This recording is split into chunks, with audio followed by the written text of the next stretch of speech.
Ahora nos toca hacer una introducción al concepto de tonelaje versus ley. Solamente es una introducción, lo vamos a volver a tocar más adelante, cuando tengamos otras herramientas que brinda la geoestadística para poder entender este tema un poco mejor.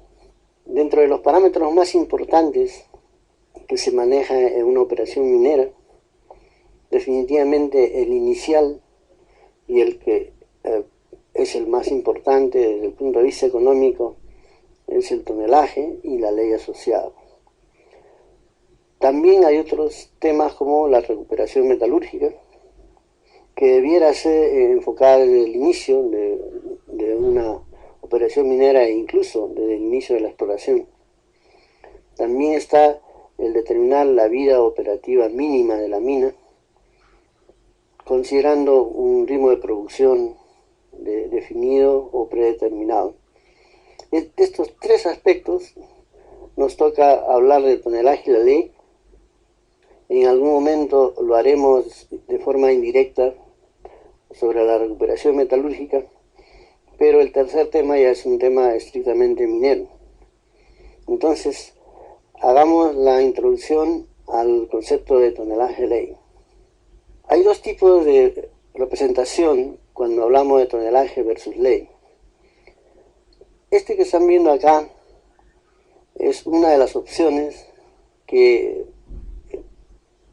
sirve fundamentalmente para visualizar en forma rápida y entendible el valor real de un yacimiento, porque no solamente es la ley, tiene que ser la ley acompañada del tonelaje, y como estas dos variables están relacionadas, estas dos variables nos van a permitir saber en todo caso cuál es el valor metálico del yacimiento. En caso de que sea un yacimiento de oro, lo que se llama el oro fino. Si es plata, el oro, si es plata sería la plata fina, el contenido metálico. En el cuadro que ustedes están viendo, me he permitido colocar los yacimientos más importantes de nuestro país cuando se refiere al oro, y están con las cifras que se publican, que son por todos conocidas, con relación a tonelaje, que es la tercera columna, y la ley promedio dentro de todo ese tonelaje, que es la cuarta columna, en gramos por tonelada. Están viendo a Lagunas Norte, Pierina, la zona de Patás, un nuevo descubrimiento de Buenaventura y Goldfields en Chucapaca, etc. Hasta el ranking considera también a Pucamarca, que es un descubrimiento de Minsur, en la frontera con Chile al sur. Todos estos yacimientos están más o menos ordenados en función a su contenido metálico, que está figurando en la última columna. Estos parámetros están informándonos directamente del contenido metálico y de la ley y tonelaje asociados para poder obtenerlo. En realidad, nosotros en la cuarta columna donde dice onzas por tonelada de oro, lo único que hemos hecho es transformar la ley a onzas por tonelada de oro, para que por una simple multiplicación con la tercera columna obtengamos el contenido metálico, que es los millones de onzas que contienen todos estos yacimientos. Este cuadro por sí solo ya no sirve, pero es mucho más práctico mostrarlo en forma gráfica.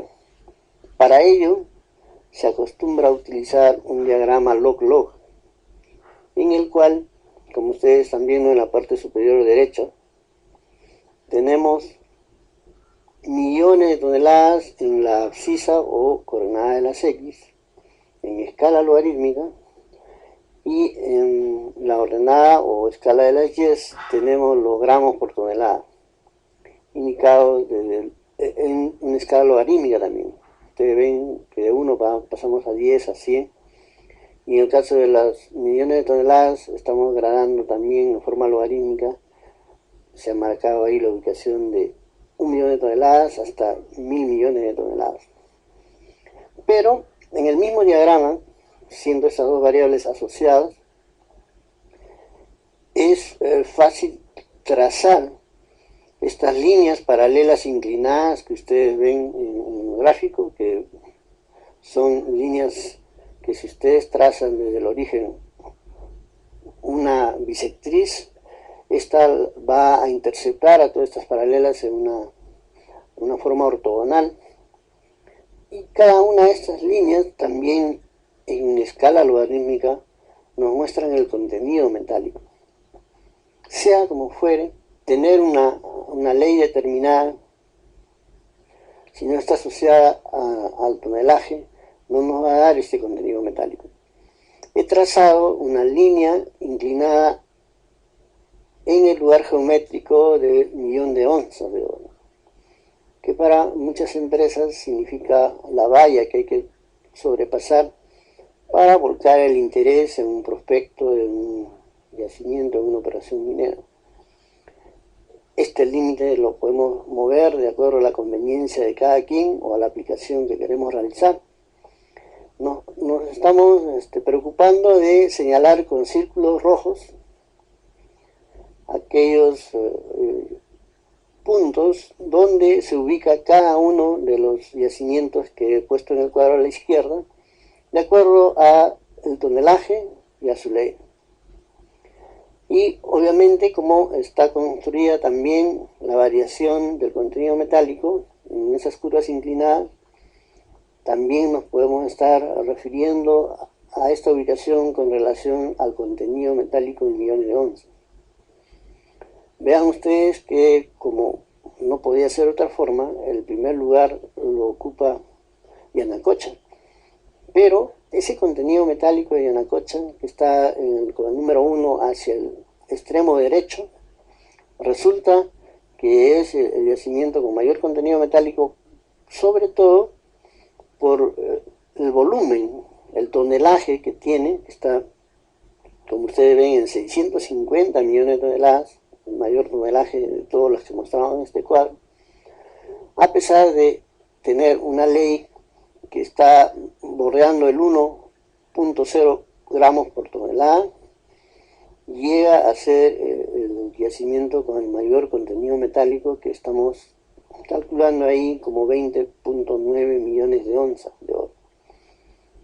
Entonces, tenemos la recta inclinada de 10 millones de onzas. En escala logarítmica estamos ubicando este yacimiento justo a la altura de aproximadamente 20 millones y algo de millones de onzas de oro fino. De la misma manera se han ploteado Lagunas Norte, por el número 2, Pierina, etc. Todos estos yacimientos son bastante similares en el hecho de que son yacimientos de gran volumen y de moderada baja ley. Entonces, una forma de conseguir gran contenido metálico, que es al final el valor que importa en un yacimiento, es a veces tener un gran volumen, como el caso de estos yacimientos, aun cuando la ley no sea muy alta. De esa manera accedemos a pasar la línea de 1.000.000 de onzas e incluso de 10 millones de onzas, como lo hace Yanacocha. Entonces, estamos en un lugar que caracteriza todo esta nube de puntos, donde está el yacimiento 1, 2, 3, 5, 8, 10, etc. Son yacimientos que ustedes van a reconocer como yacimientos de oro epitermal o de gran volumen con oro diseminado de moderada baja ley. Sin embargo, no es la única forma de pasar esta valla. Nosotros podríamos tener muy poco tonelaje, como el caso del yacimiento 13, que es Chipmo, en el cual solamente tenemos 2 millones de toneladas, pero la gran diferencia es que aquí tenemos la ley más alta, la ley promedio más alta de todos estos yacimientos, que es 18.0 gramos por tonelada de oro. Y justo con ese contenido de ley, a pesar del tonelaje que no es muy alto, llegamos a sobrepasar el 1.000.000 de onzas, estamos calculando 1.16 millones de onzas de oro para este yacimiento. Entonces, todas estos otros yacimientos que figuran muy cerca de Chimbo están conformando un dominio que se caracteriza por alta ley, generalmente muy cerca de 10 o por encima de 10 gramos por tonelada, pero tonelaje por debajo de 5, 4, ustedes pueden ver en el cuadro, ¿no? Algunos yacimientos que están acá sin números no figuran en el cuadro a la izquierda, pero todos ellos se caracterizan por tener una alta ley pero un bajo tonelaje.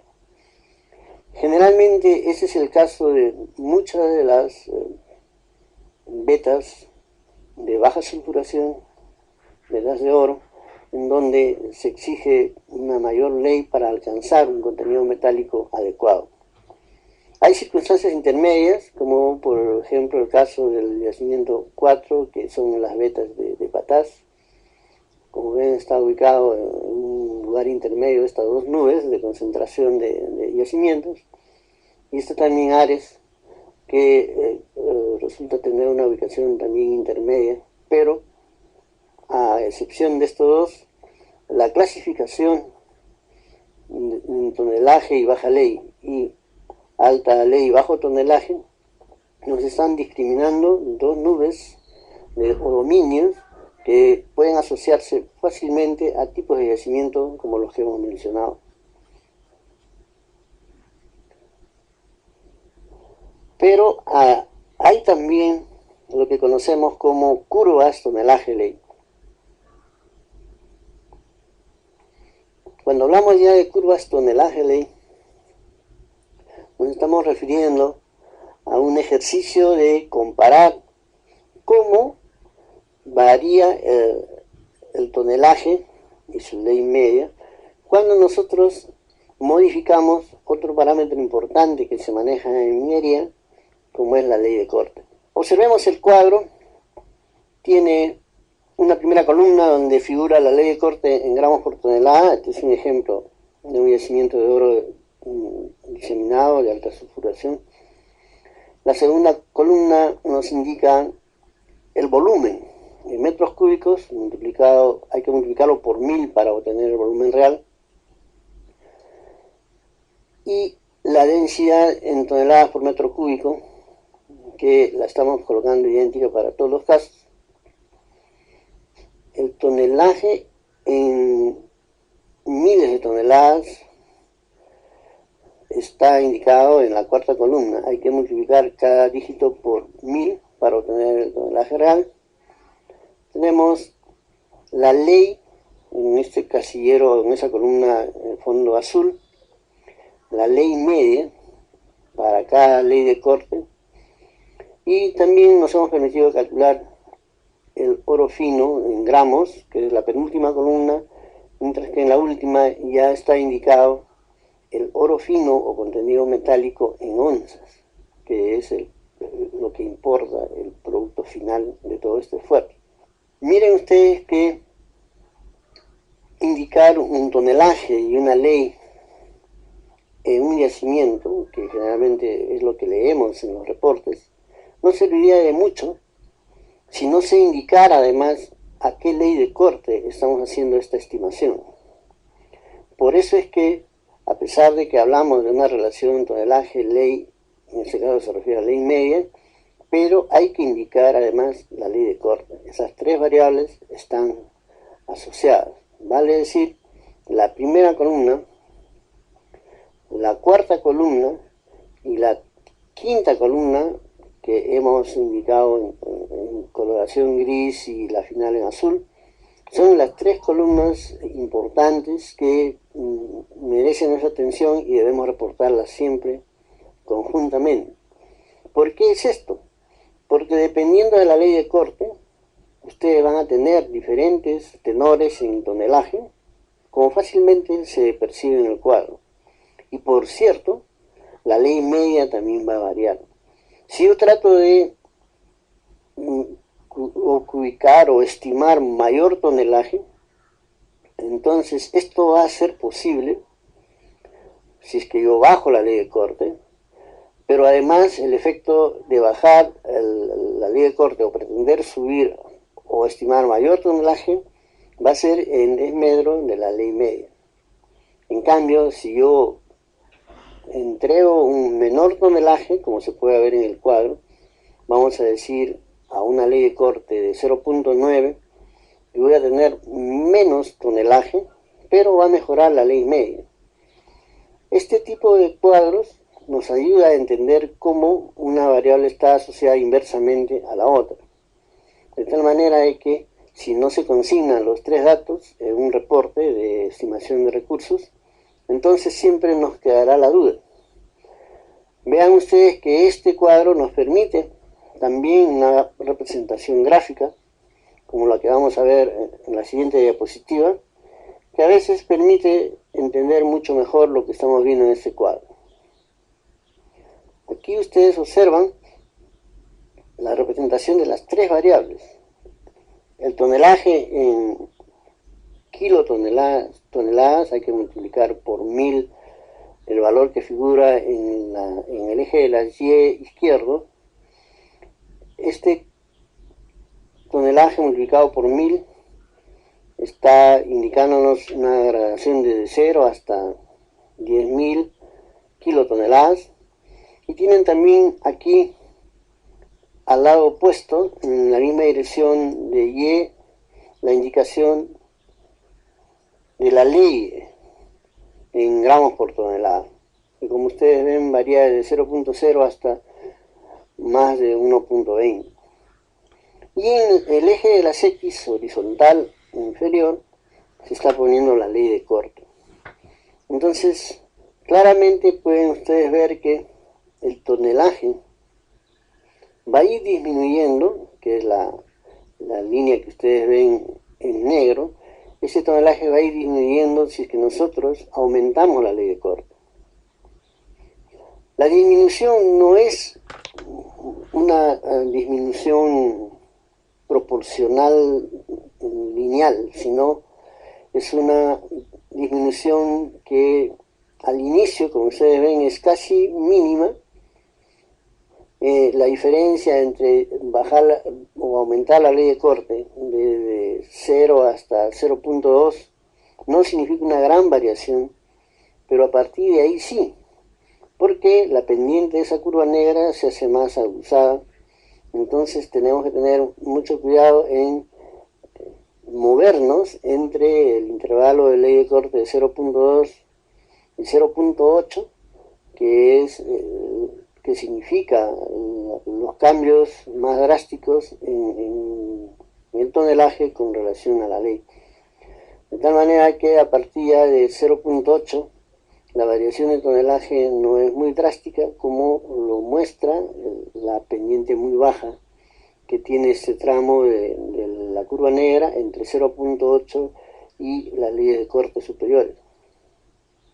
Algo similar, pero totalmente opuesto, ocurre con la ley.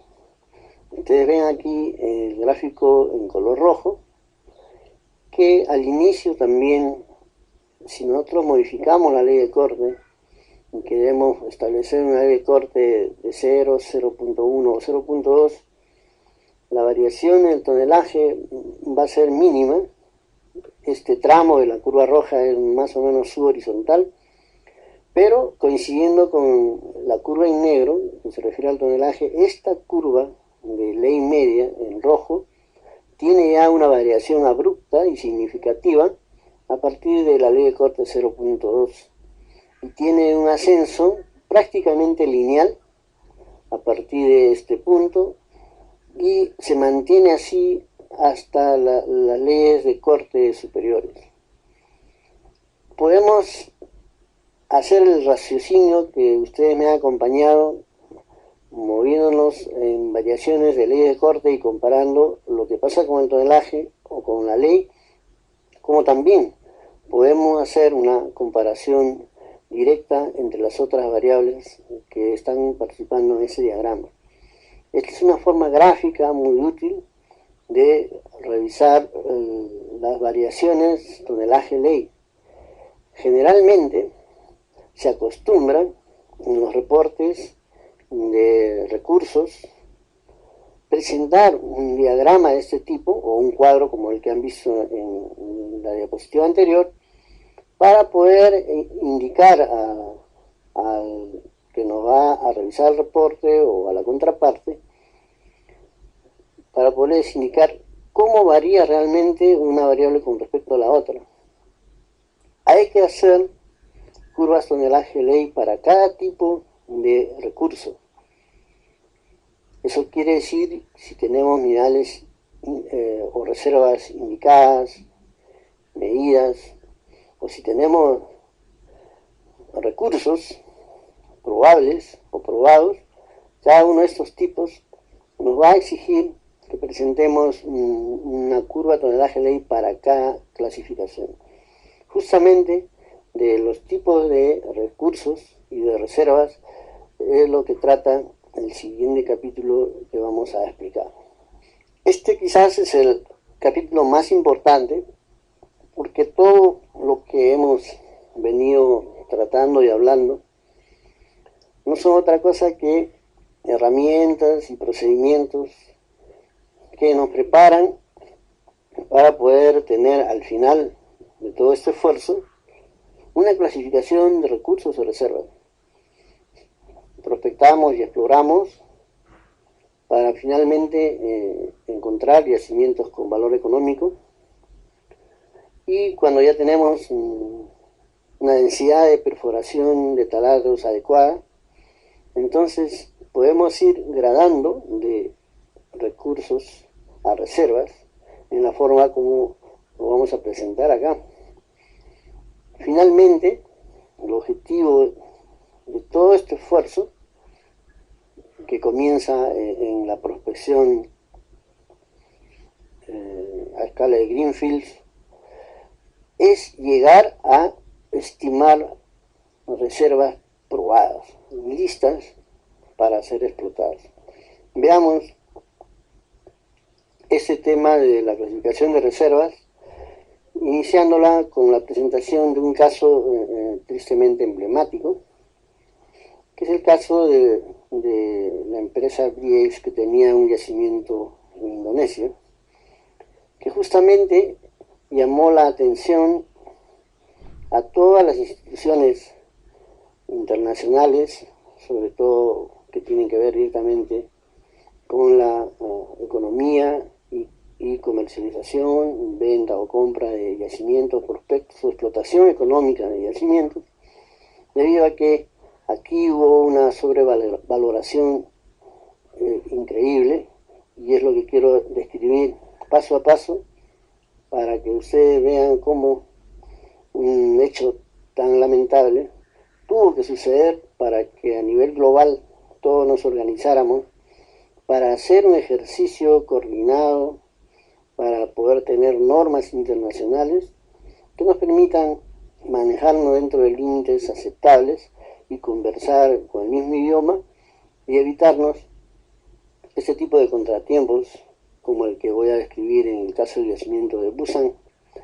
Este diagrama que marca el inicio de este recuento histórico es un diagrama que tiene en el eje de la Y los millones de onzas que se van a ir clasificando conforme pasa el tiempo en este yacimiento, así como en la coordenada de las X estamos poniendo, ¿no?, en meses, en pocos meses, cómo este yacimiento modificó su contenido de recursos de manera increíble.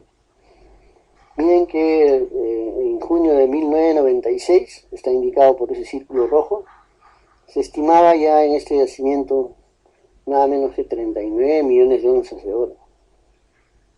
Un mes después ya se estimaba 47 millones de onzas, por lo cual es un salto importante para solo un mes. Entonces, esto siguió, por cierto, en una historia de algunos meses siguientes, y con este contenido metálico muy atractivo, se firmó el 16 de febrero un acuerdo entre esta empresa y Freeport-McMoRan, y también participó el gobierno de Indonesia con algunas personas asociadas, y el reparto digamos, el acuerdo fue en los términos que ustedes ven ahí: 45% para la empresa BX, Freeport-McMoRan tendría el 15% y el gobierno de Indonesia el 40%. Al día siguiente de este acuerdo, 16 de febrero fue el acuerdo, 17 de febrero, ya la empresa reporta no los 47 que teníamos unos meses antes, sino está reportando ya 71 millones de onzas. Entonces, este crecimiento abrupto, increíble, era eso, algo difícil de creer. Entonces, lo que definitivamente tenía que suceder era que la empresa interesada, en este caso Freeport-McMoRan, que tenía todas las posibilidades de hacerlo, realizó una due diligence. Esto recién fue el 12 de marzo. Y cuando lo hace, encuentra solo mínimas cantidades de oro. No existía todo este potencial. Realmente esto fue inventado, de repente creado, generado. No creemos que haya sido el resultado de un error. En todo caso, solo existían mínimas cantidades de oro muy lejos de las 71 millones de onzas que se habían propuesto ya el 17 de febrero. Cuando Freeport-McMoRan convoca al geólogo de Busan, al geólogo representante de Busan, para poder contrastar con él los resultados de su due diligence, lamentablemente este geólogo muere en un accidente de helicóptero, al menos así se reportó, el 19 de marzo. Algunas opiniones creen que este accidente no fue del todo un accidente, o de repente que todavía el geólogo está por ahí con vida. Al margen de ello, este caso emblemático sirvió para que todos los actores que se relacionan con la comercialización o con la exploración o con el negocio de propiedades mineras se vieran fuertemente impactados.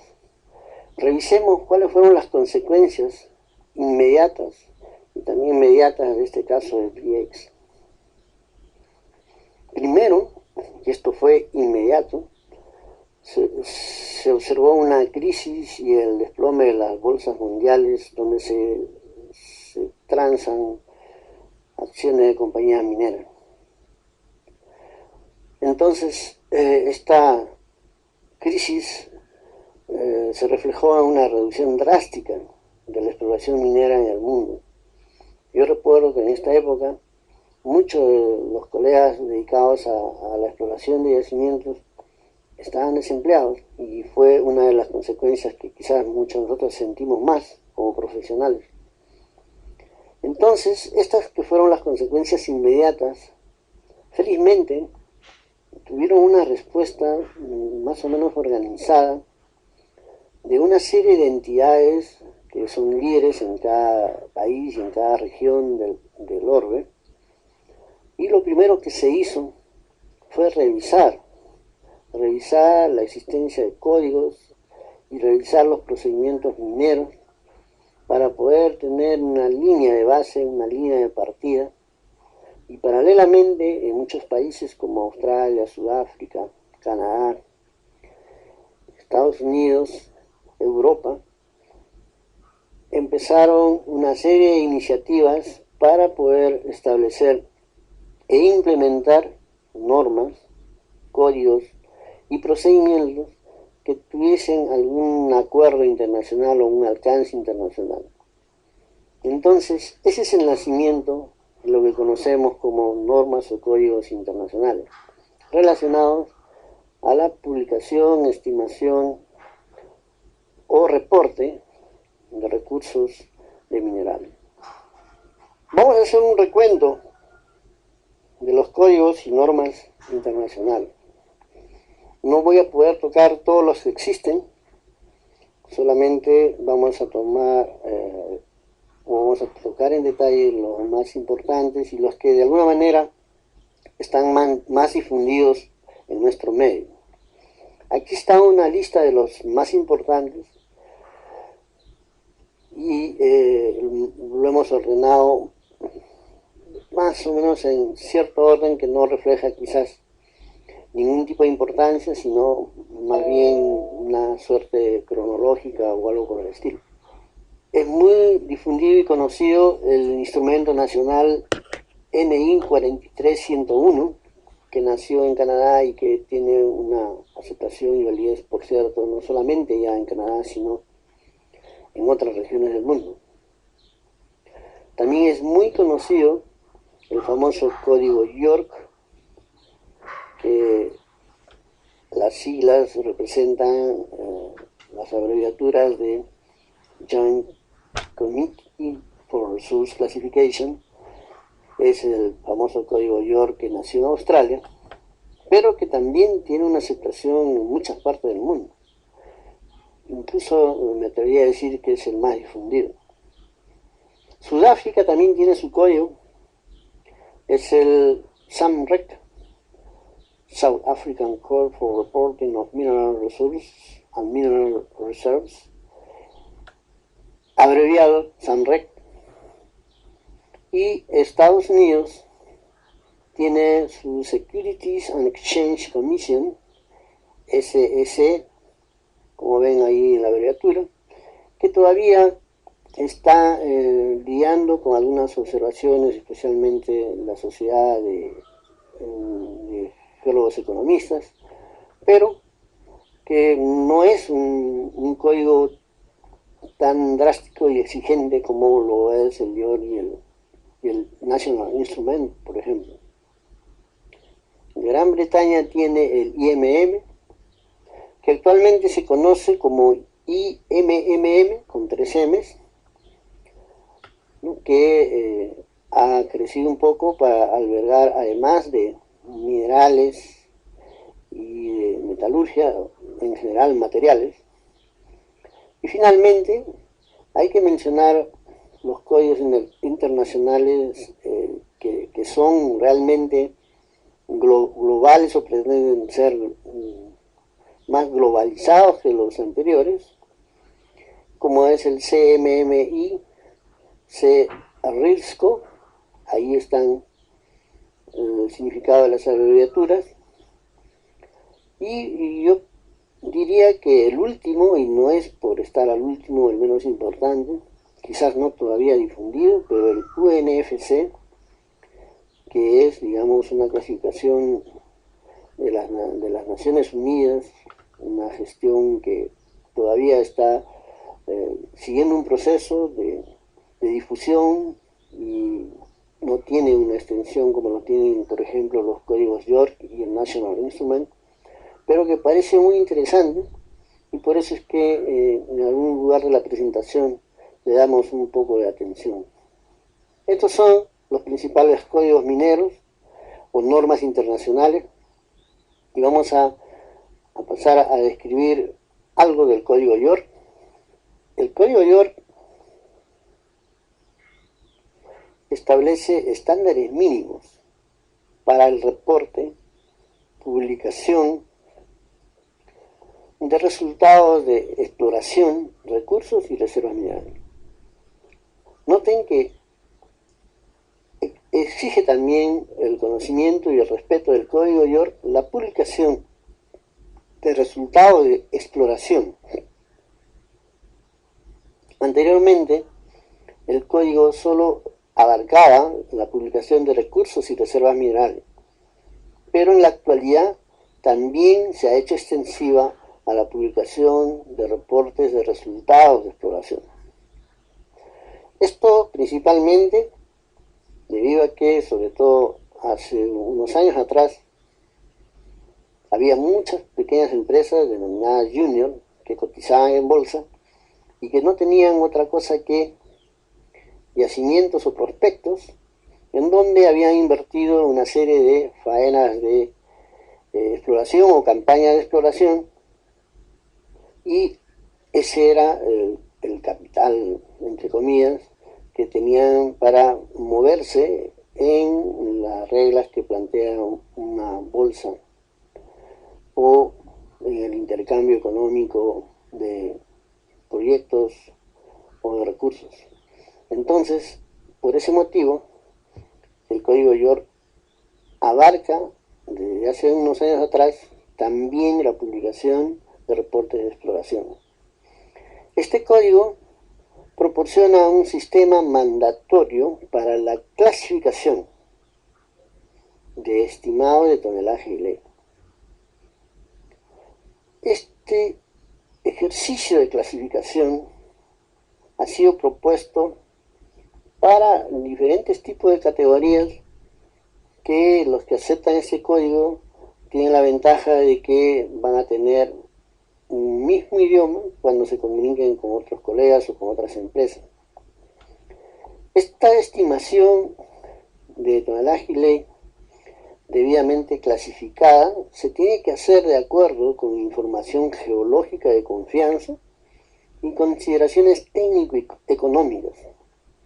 Ya no es posible presentar una clasificación de recursos sin el respaldo de la información geológica, sin el respaldo de una data y de los procedimientos que hemos realizado con esa información de leyes o resultados de exploración o de perforación, de tal manera que tiene que haber un sustento que nos pueda soportar una clasificación del estimado o de los recursos que queremos publicar o que estamos poniendo en un reporte. Los reportes públicos para el código York se tienen que basar o deben estar refrendados por una persona competente. Esta PC o persona competente tiene que firmar el reporte, tiene que suscribir el reporte, quiere decir, tiene que hacerse responsable por lo que está publicado ahí o por el contenido de la publicación del reporte o del contenido de una clasificación o estimación de recursos. La misma persona competente tiene que adjuntar una suerte de hoja de vida muy corta, incluso existen formatos para ello, en donde tendrá que describir y apuntar las calificaciones y tipo de experiencias que lo respaldan como persona competente y sobre todo con experiencia en el tipo de yacimiento o de recurso que él está calificando. El código York proporciona lineamientos cuando se trata de preparar reportes con resultados de exploración o cuando se trata de publicar recursos o reservas de mineral. Son lineamientos. No entrega procedimientos, no se involucra con la forma como nosotros llegamos a esta estimación, etcétera, sino plantea lineamientos. Y sobre todo, que estos lineamientos sean entregados o establecidos por una persona competente. ¿Qué es lo que no hace el código York? El código York no regula los procedimientos de la persona competente.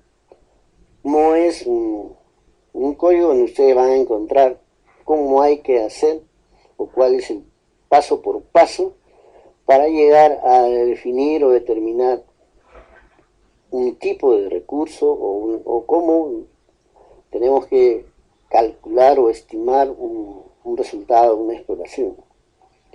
Por ende, solo entrega lineamientos para ello y no interfiere ni pretende interferir con los reglamentos internos ni clasificaciones que pueda manejar cada empresa o cada entidad que está realizando estas estimaciones. Dicho de otro modo, no nos dice cómo estimar, pero sí nos da lineamientos para clasificar y reportar. Tres son los principios fundamentales del Código York: transparencia, materialidad y competencia. Transparencia significa que tenemos que presentar en forma clara y no ambigua toda la información importante que refrende nuestro reporte. Presentación clara, meridiana. Toda la información importante, todos los datos que nosotros usemos que deben estar contenidos en un reporte y que son críticos para que la contraparte entienda claramente qué es lo que hemos manejado o qué información hemos tenido y cómo la hemos procesado para poder llegar a la publicación de resultados de exploración, de recursos o de reserva. Materialidad significa que nos tenemos que poner en el lugar de la contraparte o la persona que va a leer nuestro reporte y debemos preguntarnos qué es lo que ellos desearían encontrar, qué tipo de información sería solicitada razonablemente por una tercera persona, un potencial socio o un comprador o la contraparte, que creemos nosotros que él debe conocer, esperar, leer, encontrar en nuestros reportes. Eso se llama materialidad. Esto se tiene que presentar para que sea realmente un concepto de materialidad en forma muy objetiva y directa. Competencia, lo cual ya lo mencionamos anteriormente. El Código York exige que todo el trabajo e información debe estar refrendado por una persona competente. Esta persona competente se está jugando su prestigio más que otra cosa al momento de supervisar o firmar un reporte, una publicación de resultados de exploración, recursos o reservas. Eso es lo que se entiende como competencia. Hay otras organizaciones que reconoce el Código York y se conocen como ROPOS, las abreviaturas de Recognized Overseas Professional Organizations, y estas organizaciones que han sido señaladas en una lista y que generalmente se está incrementando, son aquellas organizaciones que el Código York o los directivos, las asambleas que se reúnen en el Código York están reconociendo como entidades que tienen representatividad de profesionales, los mismos que pueden ser considerados como personas competentes, o organismos que tienen una suerte de autoridad dentro de los lineamientos que plantea el Código York.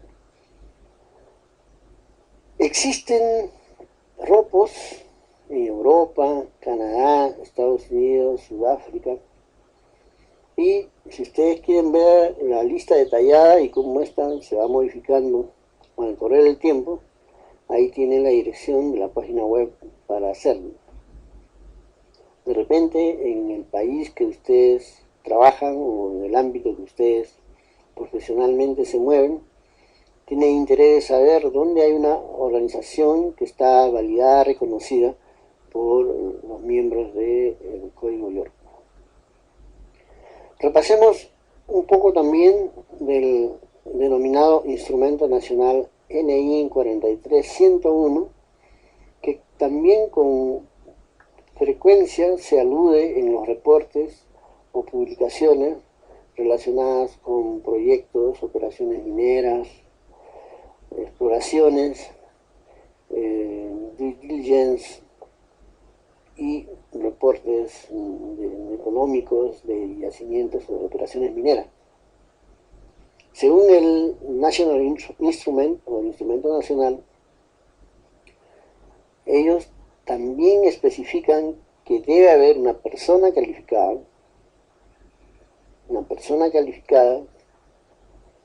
ya no persona competente, pero es prácticamente lo mismo.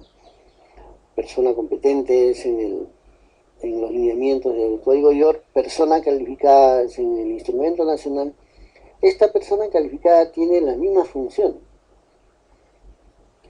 Debe haber verificado los datos en que se basa la información o la publicación, sobre todo incluyendo el muestreo, los análisis químicos, tal como mencionamos anteriormente, todo lo que es parte de esa materialidad que exige, sugiere el Código York.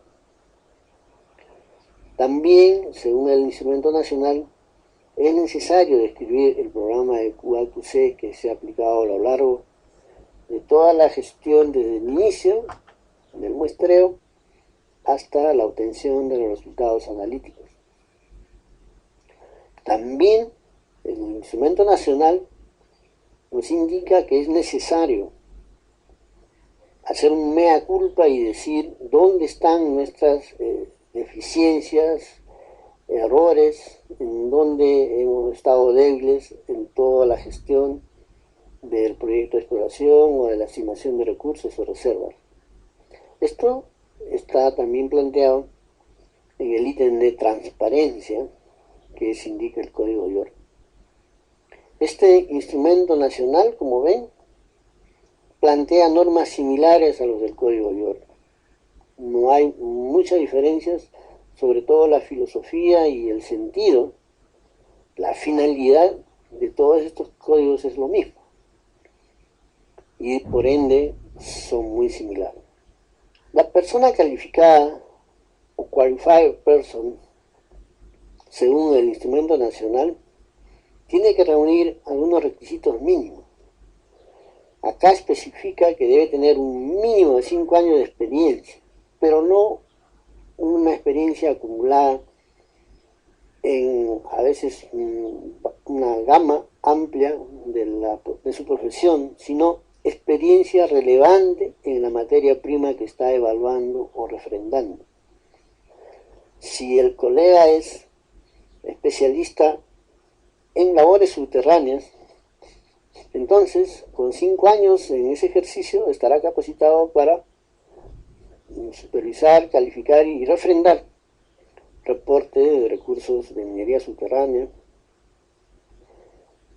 o programas de exploración en minería subterránea, pero eso no lo habilita a refrendar o firmar reportes en tajos abiertos, salvo que tengan otros 5 años de experiencia en operación a cielo abierto.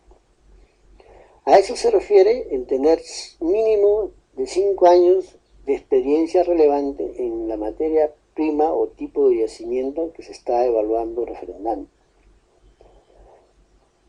El otro requisito, según el National Instrument, es ser miembro de una organización profesional reconocida. Pero no solamente tiene que ser una organización profesional reconocida, sino que ésta debe tener mecanismos eficientes de autorregulación. ¿Qué quiere decir eso? Que debe tener un código de ética, que debe tener un reglamento en el cual se indique claramente qué no deben hacer los miembros de esa organización, ¿no?, para seguir siendo miembros y qué es lo que es materia de su separación de la organización.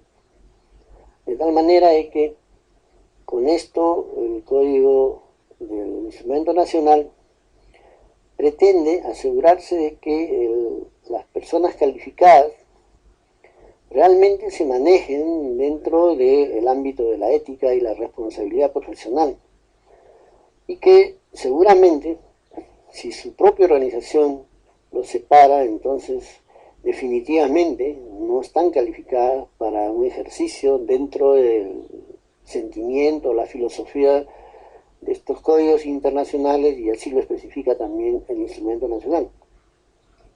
Como ustedes ven, la persona competente, según el código York, tiene requisitos similares a la persona calificada, tal como lo señala también el instrumento nacional. Ahora vamos a revisar cómo se clasifican los recursos y reservas según prácticamente todos los códigos internacionales. La clasificación que yo les voy a presentar está más sesgada a los lineamientos del código York, pero si ustedes revisan los lineamientos del instrumento nacional y los otros que he presentado en una lista anterior, prácticamente hay un consenso en la clasificación, los tipos de recursos y reservas que uno debe manejar, salvo el UNFC, que vamos a ver al final, que presenta una variación que me parece interesante y que por eso lo estoy incluyendo.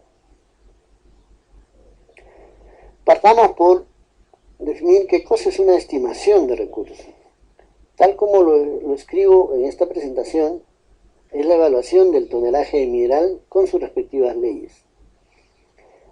¿De qué? De los elementos valiosos, puede ser oro, cobre, plata, molibdeno, no metálicos, menas en general, diamantes, carbón o materiales útiles. Todo aquel material que dentro de una roca determinada, en determinada concentración, es calificado como mena o como materia prima potencialmente útil. Entonces, la evaluación de ese recurso, específicamente de su tonelaje y de su ley o de su contenido, es lo que constituye una estimación de recursos. ¿Qué necesitamos para una estimación de recursos? En realidad necesitamos mucha información. Yo estoy colocando en esta lista solo lo más importante, lo que no debiera faltar. Definitivamente, para poder hacer una estimación de recursos, necesitamos referirla a una topografía, que generalmente es el techo contra el cual termina el yacimiento, y si esta topografía está muy bien estimada y la superficie topográfica, que repito es el techo de la mineralización o del recurso que estamos evaluando, tendremos una gran ventaja. Esta topografía es la representación de la superficie debajo de la cual se encuentra el yacimiento. Y debiéramos contar, lo cual es un ejercicio habitual de todas las empresas, con un buen mapeo geológico, a la escala conveniente. Si es un yacimiento de gran volumen, la escala será distinta a si es un yacimiento tipo beta. La escala más conveniente que represente la estructura o la ubicación relativa del cuerpo supuestamente mineralizado y cómo se relaciona con las otras unidades litológicas. Este mapeo geológico es conveniente hacerlo a varias escalas. Siempre tener un plano regional, un plano distrital y una geología a una escala que permita representar ya con algún detalle las estructuras, que en algunos casos puede llegar a escalas como 1 en 1000, o cuando se trabaja en labores subterráneas son 500. ¿Cuál es la escala más adecuada? Es justamente una de las decisiones que debe tomar el geólogo encargado o el equipo de geólogos que está enfrentando este yacimiento o la evaluación de los recursos.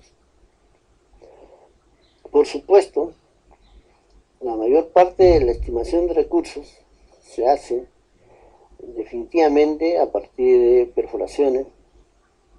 Estas perforaciones deben tener coordenadas, collares, inclinación y desviación de taladro desde el comienzo. Generalmente, cuando se está haciendo una exploración inicial, descuidamos algunos aspectos. No se hace desviación de taladro. Y cuando no lo hacemos desde el inicio, a veces tardamos mucho en implementar esta medición. Los taladros pueden llegarse a desviar hasta 50 metros en profundidades de 200 metros o más. Entonces, no podemos asumir que conociendo ya las coordenadas del taladro, los collares, su inclinación, podemos asignar coordenadas a todos los tramos muestreados del taladro, asumiendo un taladro rectilíneo, el cual no es el caso, sobre todo en algunos tipos de rocas o cuando están comprometidas secuencias sedimentarias o algunas otras continuidades como fallas, etc. La rectitud de una perforación es realmente una ilusión o una abstracción. Por supuesto, si son solamente unos pocos taladros al inicio de una campaña de exploración, no estoy pidiendo que sea desviación de taladros, pero cuanto más temprano se haga este ejercicio y se le considere sistemático, es muy importante. El logueo de los taladros es un ejercicio sumamente importante. El mapeo geológico y el logueo debieran ser realizados por los geólogos más capacitados. En este logueo de los taladros es donde se vuelca la información geológica, mineralógica, litológica y también geotécnica, que acompaña y sirve de marco a los valores que encontramos en los análisis químicos. No es posible procesar la data geoquímica sin tener un buen logueo y un conocimiento de toda la información que ustedes saben que es grande, que se recoge en el logueo de los taladros. Si este logueo se procura hacer consignando rangos o criterios de semi-cuantificación de las diferentes variables, será mucho más útil, sobre todo si es que el geólogo tiene la habilidad, como es el caso, de indicar si una alteración es fuerte, débil o moderada, o si tenemos la ocurrencia de una determinada ganga como abundante, moderada o escasa, o trazas. A estos adjetivos uno fácilmente los puede procesar. Sumamente importante es el tema de los protocolos de muestreo de taladros, trincheras, labores mineras, etc. Protocolos de muestreo. Debe ser un ejercicio de todos los días de tener a la mano los protocolos de muestreo escritos en la última página o en la primera página de nuestra libreta, o tenerlo en un folio especial, o cargarlo en nuestro chaleco de campo, o por lo menos tenerlo al alcance, porque en él está el procedimiento a muestrear y debemos incluirlo finalmente en los reportes de estimación de recursos. Tipo de muestreo, la densidad de muestreo, el procedimiento de muestreo influye drásticamente en los valores. Si nosotros no tenemos la información de cómo se ha tomado la muestra, todos los detalles durante el proceso de muestreo, entonces no vamos a poder evaluar, no vamos a poder saber si un muestreo realizado por un geólogo A nos va a dar resultados que los podemos comparar con el muestreo realizado por el geólogo B. Si es que no tenemos protocolo de muestreo, esto no es posible. Entonces, seguramente, lo primero que va a exigir una persona calificada va a ser el protocolo de muestreo. Y también va a exigir que se haya cumplido los lineamientos y el procedimiento que se indica en los protocolos de muestreo. Todo lo debemos tener escrito en algún lugar y tenemos que acceder y respetar el procedimiento, y en lo posible no nos debemos mover de él para que esto realmente sea seguido también por otro colega que nos toque como posta en la siguiente guardia o en el siguiente mes, o se repita de la misma manera, de taladro en taladro, de trinchera en trinchera. Eso asegura lo que se llama la repetibilidad del muestreo, lo cual es una de las exigencias de todos los sistemas de aseguramiento de la calidad y del control de la calidad. Como yo voy a repetir muchas veces, el muestreo es lo más importante de nuestra actividad. Ahí comienza todo. Y los errores de muestreo, como voy a mostrar más adelante, son más graves y de mayor cuantía en el muestreo primario, donde justamente uno de los principales efectos es que no tenemos el protocolo de muestreo.